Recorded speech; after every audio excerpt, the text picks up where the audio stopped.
Thank you, Mr. Speaker. I rise in support of this measure, and I yield myself as much time as I may consume. The gentleman is recognized for as much time as he wishes to use. You know, Mr. Speaker, we're taking up a bill from the Senate that I fully support with a couple of small amendments, and one of these amendments is to rename the legislation after a member of this House. I find myself experiencing a little bit of denial because it reminds me that one of our most able and valued colleagues is about to wrap up her distinguished career. I can't imagine what it's going to be like without Ileana Ros-Lehtinen in around here. She came to Congress the year after I did, and we've been close friends ever since. The gentlewoman from Florida has been a dear friend and an exceptional colleague, and there has been no fiercer champion of the U.S.-Israel relationship than Ileana Ros-Lehtinen. So it's entirely fitting that we amend this bill to name it in her honor, the Ileana Ros-Lehtinen U.S.-Israel Security Assistance Authorization Act.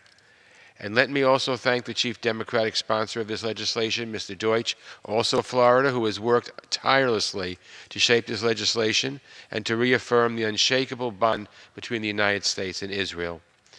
This bill, like the House version passed by the Foreign Affairs Committee, fully authorizes the historic Memorandum of Understanding, or MOU, between the United States and Israel, which President Obama signed and which will go into effect next year.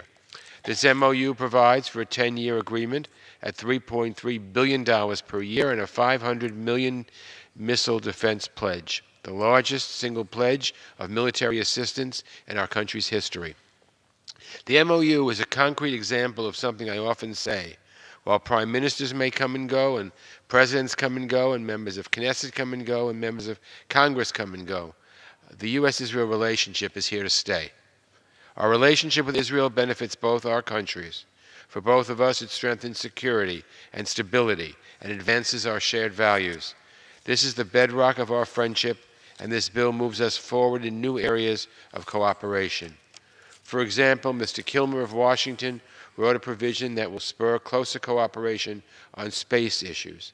Mr. Christ of Florida wrote a section dealing with unmanned aerial vehicles that threaten the United States or Israel. Mr. Schneider's work will help ensure Israel's qualitative military edge. Mr. Boyle included a measure that will increase Israel's access to precision guidance munitions. I'd like to point out a couple of issues which I hope we can address through additional legislation. This bill was originally intended to include Mr. Langevin's legislation to enhance U.S.-Israel cooperation on cybersecurity. This is an area where we should be working together. So I was disappointed that it was struck from this, and I hope that it soon crosses the finish line as a standalone bill. Additionally, Mr. Boyle's bill to allow Israel to purchase precision guidance weapons was included in the Senate bill.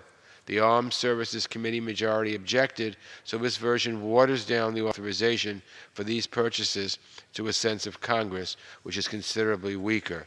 While I wish Armed Services Republicans would reconsider their objection, I won't stand in the way of moving this critical bill forward at this time.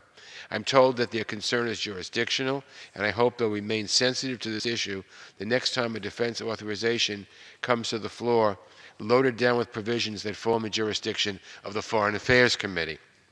So let me finish by saying that this bill is very timely. The threats facing the United States and Israel are becoming more urgent and more complex. ISIS has grown in the Sinai. Israel's neighbors are shouldering new burdens from refugees, causing further instability. And Iran's behavior in the region has unfortunately become even more dangerous.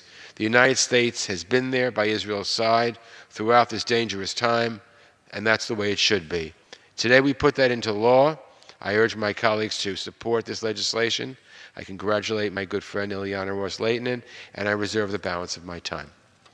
The gentleman from New York reserves his time. The gentleman from California is recognized.